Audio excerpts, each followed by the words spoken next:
ಇವತ್ತು ನಾವು radio carbon dating ಅಂದರೆ ಏನು ಅಂತ ತಿಳ್ಕೊಳ್ಳೋಣ. ಫಿಸಿಕ್ಸ್ನಲ್ಲಿ ಡೇಟಿಂಗ್ ಅಂತಂದರೆ ಯಾವುದೇ ಒಂದು ಸ್ಯಾಂಪಲ್ ಅಥವಾ ಒಂದು ಆರ್ಕಿಟೆಕ್ಚರಲ್ ಇಂಪಾರ್ಟೆನ್ಸ್ ಇರುವಂತಹ ಯಾವುದೇ ಒಂದು ವಸ್ತುವಿನ ವಯಸ್ಸನ್ನು ನಿರ್ಧಾರ ಮಾಡೋದಕ್ಕೆ ನಾವು ಡೇಟಿಂಗ್ ಅಂತ ಹೇಳ್ತೇವೆ.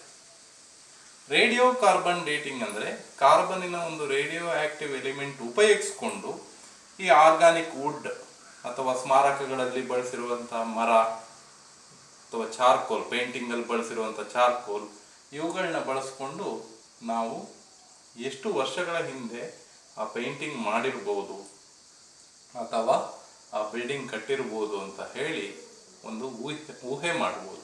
ಅದರಿಂದ ಇದನ್ನು ಎಸ್ಟಿಮೇಷನ್ ಅಂತ ಹೇಳಿ ಕರಿತೀವಿ. Estimation of the age of the sample or pyramid or some architectural importance ಅಥವಾ ಈಜಿಪ್ಟಿನ ಮಮ್ಮಿಗಳು, ಈ ರೀತಿ ಏಜನ್ನು ತೀರ್ಮಾನ ಮಾಡೋದನ್ನೇ ರೇಡಿಯೋ ಕಾರ್ಬನ್ ಡೇಟಿಂಗ್ ಅಂತ ಹೇಳಿ ನಾವು ಕರಿತೇವೆ. ಅದು ಫಸ್ಟ್ ಹೇಗೆ ಅಂತ ಹೇಳಿ ಸ್ವಲ್ಪ ಮಟ್ಟಿಗೆ ಅರ್ಥ ಮಾಡ್ಕೊಳ್ಳೋಣ. ಅದನ್ನು ಪ್ರಾಬ್ಲಮ್ ಸಾಲ್ವ್ ಮಾಡೋಕ್ಕಿಂತ ಮೊದಲೇ ಅದು ಈಗ ಅದನ್ನು ಅರ್ಥ ಮಾಡ್ಕೊಳ್ಳಿಕ್ಕೆ ಸ್ವಲ್ಪ ಯೋಚನೆ ಮಾಡೋಣ. ಇದು ತುಂಬ ಹಳೆ ಕಾಲದ ಒಂದು ಮರ ಅಂತ ಅಂದ್ಕೊಳ್ಳಿ. ಆವಾಗಲೂ ವಾತಾವರಣದಲ್ಲಿ ಕಾರ್ಬನ್ ಮಾನಾಕ್ಸೈಡ್ ಇರುತ್ತೆ, ಅಲ್ಲ ಕಾರ್ಬನ್ ಡೈಆಕ್ಸೈಡ್. ಕಾರ್ಬನ್ನಿಗೆ ಹಲವಾರು ಐಸೋಟೋಪ್ಗಳಿದ್ದಾವೆ. ಅದರಲ್ಲಿ ಸ್ಟ್ಯಾಂಡರ್ಡ್ ಐಸೋಟೋಪ್ಸ್, ಮಾಮೂಲಿ ಹೆಚ್ಚಿನ ಇದರಲ್ಲಿ ಕಂಡು ಬರುವಂಥದ್ದಂದರೆ C12. ಅದಲ್ಲದೆ C14 ಕೂಡ ಇದೆ. C14 ಅನ್ನುವುದು ಗಿಡದಲ್ಲಿ ಹೇಗೆ ಬರುತ್ತೆ ಅಂತ ಯೋಚನೆ ಮಾಡಿದರೆ ಅದು ವಾತಾವರಣದಲ್ಲೇ ಇರುತ್ತೆ. C14 ಯಾವಾಗ ಅದು ಉಸಿರಾಡುತ್ತೆ, ಗಿಡಗಳು ಕೂಡ ಉಸಿರಾಡ್ತವೆ, ಕಾರ್ಬನ್ ಡೈಆಕ್ಸೈಡನ್ನು ಹೀರ್ಕೊಳ್ಳುತ್ತೆ. ಆವಾಗ ಕಾರ್ಬನ್ 12 ಜೊತೆಗೆ ಕಾರ್ಬನ್ 14 ಕೂಡ ಹೋಗುತ್ತೆ. ಹಾಗಾಗಿ ಗಿಡದೊಳಗೆ ಕಾರ್ಬನ್ 14 ಹೇಗೆ ಬರ್ಬೋದು ಅಂತಂದರೆ ವಾತಾವರಣದಲ್ಲಿರೋ ಕಾರ್ಬನ್ 14 ಉಸಿರಾಟದ ಮೂಲಕ ಗಿಡಕ್ಕೆ ಹೋಗುವಂಥದ್ದು.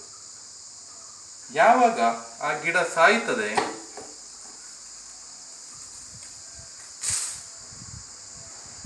ಅದು ಉಸಿರಾಟವನ್ನು ನಿಲ್ಲಿಸ್ತದೆ. ಹಾಗಾಗಿ ಒಮ್ಮೆ ಗಿಡ ಸತ್ತ ಮೇಲೆ ಅದರಲ್ಲಿ ಕಾರ್ಬನ್ 14 ಏರುವಂತಹ ಅಂದರೆ ಪ್ರಮಾಣ ಜಾಸ್ತಿ ಆಗುವಂತಹ ಸಾಧ್ಯತೆ ಇರೋದೇ ಇಲ್ಲ.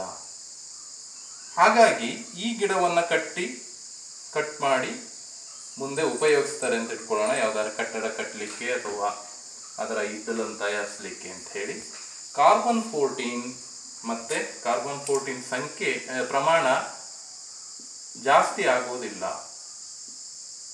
ಬದಲಾಗಿ ಅದು ರೇಡಿಯೋ ಆಕ್ಟಿವ್ ಡಿಕೆ ಆಗೋದ್ರಿಂದ ಅದರ ಪ್ರಮಾಣ ಕುಸಿತಾ ಹೋಗುತ್ತೆ, ಕಮ್ಮಿ ಆಗ್ತಾ ಹೋಗುತ್ತೆ. ನಾವು ಆ ಸ್ಯಾಂಪಲ್ ಇಂದ ಇವತ್ತಿಗೆ ಎಷ್ಟು ಕಾರ್ಬನ್ 14 ಇದೆ, ಇವತ್ತು ನಾವು if you find out this ratio C14 ಮತ್ತೆ ಇವತ್ತು ಎಷ್ಟು ಆಕ್ಟಿವಿಟಿ ಇದೆ ಅಂತ ಫೈಂಡ್ ಔಟ್ ಮಾಡಿದರೆ, activity today, it is related to activity at the time of its death. ಅದನ್ನ A0 ಅಂತೇಳಿ ಕರೆಯೋಣ. A0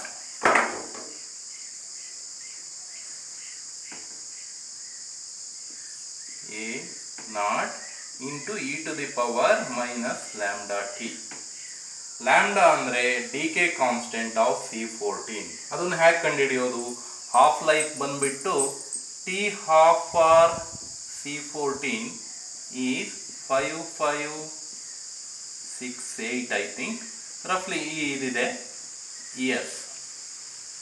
ಇದರಿಂದ ಲ್ಯಾಂಡಾವನ್ನು ಕಂಡುಹಿಡಿಯಬಹುದು. ಹೇಗೆ ಅಂತಂದರೆ lambda decay constant lambda is equal to 0.693 divided by T12. ಅಲ್ಲಿಗೆ ಲ್ಯಾಂಡಾನೇ ಗೊತ್ತಾಯಿತು. T12 ಗೊತ್ತಿದ್ರೆ ಲ್ಯಾಂಡಾ ಗೊತ್ತಾಯಿತು. ಟಿ ನಾನು ಎಷ್ಟು ಅಂತ ಕಂಡುಹಿಡಿಬೇಕಾಗಿರುವಂಥದ್ದು, ಎಷ್ಟು ವರ್ಷ ಆಯಿತು ಅಂತೇಳಿ.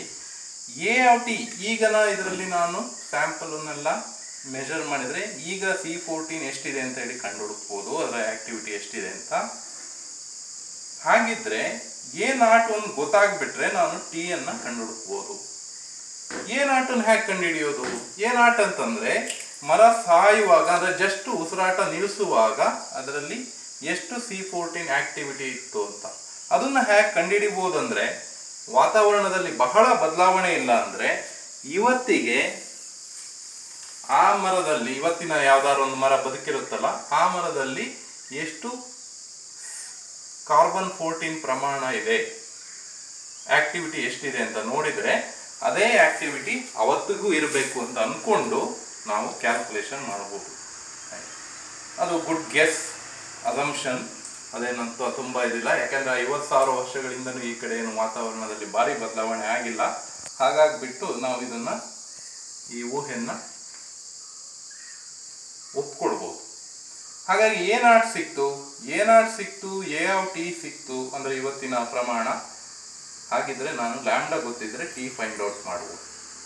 ಹಾಗಾಗಿ T ಏನಾಗುತ್ತೆ ಕೇಳಿದ್ರೆ,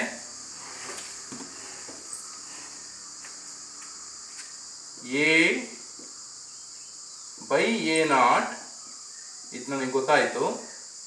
ಇದರ ಲ್ಯಾನ್ ತಗೊಂಡ್ರೆ I will get -λT.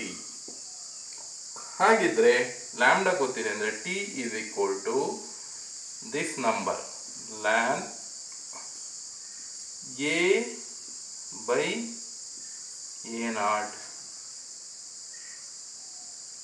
A0/A divided by lambda. ಹಾಗಿದ್ರೆ ಲ್ಯಾಂಬ್ಡಾದ ವ್ಯಾಲ್ಯೂ ಕೊಟ್ಟಿರ್ತಾನೆ, A0 ಅವನು ಕೊಟ್ಟಿರ್ತಾನೆ, ಏನು ಕೊಟ್ಟಿರ್ತಾನೆ, T ಫೈಂಡ್ ಔಟ್ ಮಾಡಬಹುದು. ಅಂದರೆ ಎಷ್ಟು ವರ್ಷ ಆಗಿದೆ ಆ ಮರ ಸತ್ತು ಅಂತ ಹೇಳಿ. ಸಾಮಾನ್ಯವಾಗಿ ಒಂದು 100-150 ವರ್ಷ ಆ ಮರ ಬದುಕಿದೆ ಅಂತ ಅಂದ್ಕೊಂಡ್ರೆ, ಹಾಗಾಗಿ ಈಗ 2000-3000 ವರ್ಷ ಅಥವಾ 50,000 ವರ್ಷಗಳ ಹಿಂದಿನ ಇದರಲ್ಲಿ 100 ವರ್ಷ ಏನು ಭಾರಿ ದೊಡ್ಡ ಅಮೌಂಟ್ ಅಲ್ಲ. ಹಾಗಾಗಿ ಸ್ವಲ್ಪ ವ್ಯತ್ಯಾಸ ಇದ್ರೂ ಪರವಾಗಿಲ್ಲ, ಇಷ್ಟು ವರ್ಷದ ಹಿಂದೆ ಅಂತ ಹೇಳಿ ನಿಖರವಾಗಿ ನಾವು ನಿರ್ಧರಿಸಬಹುದು. ಇದ್ರ ಪ್ರಕಾರ ಹೋದರೆ